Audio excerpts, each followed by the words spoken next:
If you want to be coached by someone that podiumed at the first ever MXPerts LAN event, then click the MXP Coach link in the description and book a one-on-one session with me now. Back to the video. Alrighty, what's good boys? Welcome back to a brand new video. Today we are on Fluxter by Fishy. This is his fourth ever track, I do believe. He's gone for like an MXGP kind of style track, another outdoor track, and yeah, like I said, fourth ever track, and I do see Fishy having a lot of potential in this game, so I like to try a lot of his tracks. He did send me a message and said, can you try a new track? I was going to do a video anyway. I saw it on mods the other day, but I saw it on Friday, which was obviously aerial night, so I sort of looked at it and then forgot about it. But yeah, I thought I'd record it today. I'm recording this on the Saturday. You guys will probably be seeing this on Tuesday, I would have thought, purely because obviously it's the weekend and I've got to edit my aerial video. So I'll probably edit my aerial video later on today, I reckon. And then we'll got the real life racing as well tonight, which I'm looking forward to watching. First race of the East Coast, so I'm looking forward to 250 cast because that's going to be very, very interesting. See who does well in that. But yeah, obviously you guys will know the results. But yeah, hopefully we can, hopefully Max Anstey can get some good results. Obviously Team GB in that. So yeah, hopefully Anstey can do well. I'm looking forward to see how he does. Apparently he's one of the very few riders to have actually done a full off season of prep. A lot of riders are coming in with injuries. McAdoo's coming in with like a torn ACL that he wants to try and race. So that's also very interesting. But yeah, I believe he is one of the very few riders that have had a full season of training. Full off season of training, sorry. So yeah, hopefully my boy Anstey can do well tonight. Obviously you guys would know. So let me know in the comments if I was right or wrong. Yeah, like I said, if you guys haven't seen my aerial video, it will be out before this video goes out. So if you guys haven't watched the aerial video, definitely go give it a watch. I definitely would recommend. It was a very interesting race, very, very hard race. I'm going to talk about it. So if you don't want to, you know, get spoiled about it, then definitely go watch the race now. It was a video before this. But yeah, we did okay. Qualifying, had a few issues in qualifying. For some reason, I did about 3 laps and got a lap, just a banker lap. And then, yeah, turns out none of my laps after that were counting. I don't know what was going on. Linz was having the same issue as well. A few other people were talking about aerial pits too, so I wasn't the only one having the issue. There was a weird timing gate glitch in qualifying. I don't really know what it was. And they never mentioned anything. Meat Pie said, you know, Stone Rider's going to look into it. And they never said they updated it. They never said they fixed it. But the racing, heat races and mains and everything were okay, like cuts-wise, so whether there wasn't an issue or he fixed it, well, there was an issue, but whether he fixed it and just didn't tell anyone or forgot to mention it. But yeah, I ended up qualifying, I think it was like 29th or something like that, because that was my banker lap. Luckily, my banker lap was still enough to qualify me. But I think I only made it in by like half a second, which is crazy because thank God I got that banker lap, but that's why you always do a banker lap. So yeah, that banker lap pretty much saved my night. Because I don't know what's going on. I kept getting quick times, they weren't counting. Even just like roll laps weren't counting. But then someone told me it was a little little round tough block they had before that double triple whoops. So I was purposely losing time on purpose just to completely avoid that. Because I was still up on my time, even like completely avoiding that, and it still wouldn't count. So I don't really know what was going on. But yeah, luckily my banker lap got me into the night races, which was good. And then yeah, heat races had a terrible gate. I was like 4 or 5 from the far outside.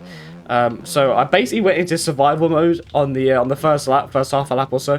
I literally I got a decent jump, to be fair. I tried to cut across a little bit, obviously safely, as safely as I could without, you know, taking everyone out, because that's the most annoying part when, you know, someone cuts in because they feel like they've got a good jump. But I had a good jump. I cut in a little bit, didn't take anyone out, did it safely.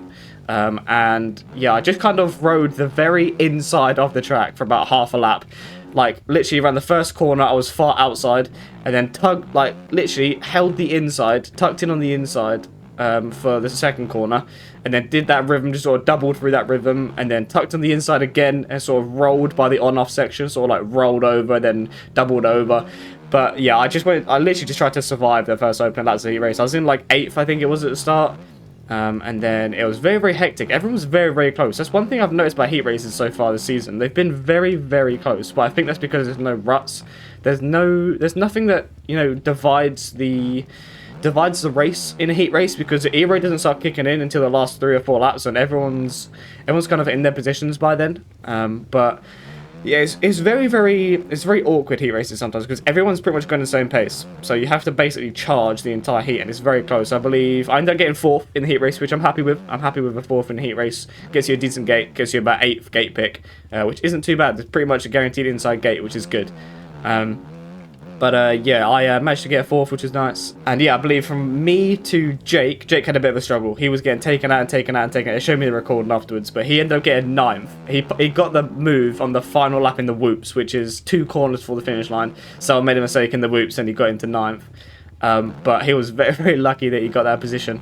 But from me 4th to Jake, who was in 9th, was 5 seconds. So that's how close it was. One crash, maybe even a big mistake, and that was it. You weren't in the top 9 anymore. That's how close heat races are. But that's been the same thing for the past like 3 rounds or so. That heat races from like 4th or 3rd to 9th for like 6 seconds, 8 seconds, 5 seconds. It's just been very, very close because there's nothing to divide the class because there's no ruts on the track. And then heat races, like I said, had a decent gate pick from my heat race. Had like gate 6, I think it was, or gate 7, something like that. And then, yeah, got a decent jump. Did get a little bit caught up. Someone did, like, spin out on the inside, and shock, I went into them. And then I was down in 19th, again, coming from dead last. Again, like, I need to sort my starts out. I'm not even, like... That's the thing, that's the annoying thing about it, is that if it was me getting a bad jump, and I just couldn't get to the corner first, then it wouldn't be much of an issue, because I could work on that.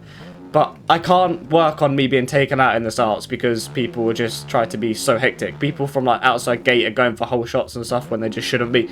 And I don't get that. People need to just start checking up early if they need to. But yeah, I got taken out in the first corner and I was down in 19th. And I was battling and battling and battling. Obviously, everyone was really, really close at the start of the races like they always are. So I was going like 19th, 18th for a lap or two, 17th for a lap or two, then 16th for a lap or two. Like, it was quite hard to pass people. And then I sort of was telling myself, you know, like, go into pub lobby mode. Act like you're in a pub lobby. Act like you're in, you know, act like it's not aerial race. Because when I did the Linz lobbies, people were saying, why aren't you this quick in aerial? It's like, because there's nothing to lose in a Linz pub lobby. You can go flat out, balls to the wall, quadding, launching, tire tapping, everything. It does not matter where you finish. But in aerial, I try to be too consistent. I try to be too smooth, and sometimes that hinders me a lot. Because if I'm in 17th and I'm trying to be consistent, that's not helping. I'm not making my way out the field doing that. So I was like, right, screw it. Think of it as a pub lobby, and I just wanted to charge. I just wanted to put as many good laps as I could down while still being consistent, but still doing every single main line, doing every single like tire tap, quad, whatever there was. I was forcing myself to do them. And yeah, I was making good positions, charging, got up to 8th, and then had Dorian right behind me, who's running a decent pace, but I managed to lock in and get a decent pace going, and I was putting, like, it was like 8-second gap, 9-second gap, 10-second gap, just kept pulling away from him. Isaac was ahead of me by about 10 seconds, so I had like 3 or 4 laps to go. Isaac was 10 seconds ahead of me, Dorian was 10 seconds behind me. I was like, right, no point me pushing. No point me, like, trying to gain 10 seconds on Isaac in front of me. I just settled for 8th. But I strongly believe if I got a good start, if I actually was in, like, the top 10 to begin with, then I probably could have had the pace to be 6th, maybe even top 5. But yeah, I had a decent pace from the middle to the end of the race. Just held my lines, was running consistent speed, consistent pace. But yeah, just that start screwed me because Isaac was already long gone up the road. And yeah, it wasn't really much point me trying to push to catch him up. I wasn't going to gain 10 seconds. Isaac's quick. I'm not going to gain 10 seconds in like 3 or 4 laps on him. So I just held a consistent pace, just ran my own pace, and then, yeah, ended up finishing 8th, which I'm happy with. If I dropped down from like a good start to 8th, I wouldn't be super duper happy. But going from 19th to 8th, not really feeling that great on the track, I'll be completely honest. I never felt like I had the pace until halfway through the main. Whereas, okay, I've got a decent pace, let's just continue this. But yeah, even in the heat race, everything like that, I just didn't feel like I had a lot of pace. And the beta was gaining on me so much everywhere. So, I don't know, I'm 50-50 split whether to try the beta or stick to the Yamaha. Because a lot of people are on the beta. But then Tyler and Linz and Cam and all that, apparently, from what I've been told, were saying that they were really struggling in the E-Road and that they were complaining a little bit by the E-Road. But beta is bad in the E-Road. It's known for being bad in the E-Road so far. So I'm a little bit torn. Like, in the first few laps, it gains and gains and gains on me a lot. but then towards the end with the E-Road, it kind of evens itself out. So it's a little bit like, it evens itself out. Is it worth changing to the beta? Is it worth trying a whole new bike, changing bike, things like that? So I don't know. I think I'm going to stick to the Yamaha just because I'm comfortable on it and I like it. And obviously Club makes Yamaha, it kind of makes sense to stick to the Yamaha. But I don't know, I'm a little bit torn at the minute because apparently the beta is really, really good for the first 5-6 laps. And then towards the end is when it really starts struggling when the E-Road starts kicking in. So it's like, do you want to get a good start and then possibly drop back? Or do you want to get a not great start where betas gain on you a lot? And yeah, just sort of, I don't know, be there at the end, if that makes sense. So yeah, I'm a little bit torn. I think I'm going to stick to the Yamaha, just because I'm comfortable on it. But yeah, I did talk about aerial a lot, but I don't know, that's sort of all I've got to talk about in today's video, to be honest. It's just a lot of aerial. It was very roller coaster of emotions last night, with qualifying, having issues, heat races, not a brilliant start, but obviously had the pace towards the end. And then main, very bad start again, down in 19th. Took me a while to even get to top 15. And yeah, then put down the burners and just started actually just pushing as much as I could to try and catch up. And yeah, managed to make my way into 8th. So overall, I'm happy with the night. 4th in the heat race, 8th in the main. I'm okay with that. I'm happy with that. Obviously, stacked 450 class this year. There's generally about 5 or 6 people that can win in each given night. Rats can win, Cam can win, Linz can win, Hakon could win. Any of them lot, I've probably missed a few names there, but there is generally about, Finn could win. There are generally about 5-6 people that could win on any given night. So better than the rest is what I would consider the racing last night. But yeah, it is what it is. But yeah, appreciate you guys for watching. Did blab on about aerial quite a lot, but the full video is out on my channel if you guys want to watch this. Definitely go get this track. Completely free notes. Mods Fishy's done a great job with this track. Very, very enjoyable track. Very flowy. Nice little out. It's very GP vibes, I will say. But yeah, appreciate you guys watching. Like, subscribe, and I will see you guys in my next video. Peace.